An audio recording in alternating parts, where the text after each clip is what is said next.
nat, pappalapapp.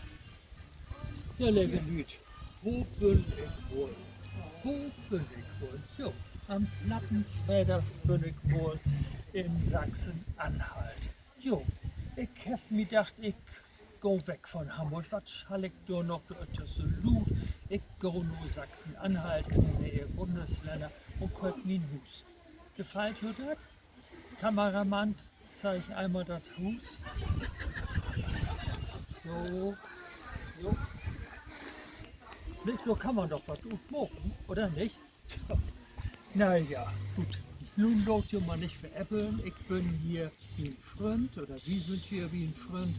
Der hat sich hier was köpft und baut sich das jetzt ab und hat noch viel zu tun. Jo, und da will ich mal den Freitag von hier machen.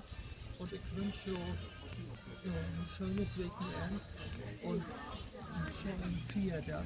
Ja, der Viertag, ja, der eigentliche Viertag ist für mich ja der 9. November. Der 3. Oktober, das hat der Politiker so einfach so für sich gemacht. Aber ich sage jetzt einfach mal, schönes Wochenende, schönes, langes Wochenende und macht das gut und tschüss, liebe Leute.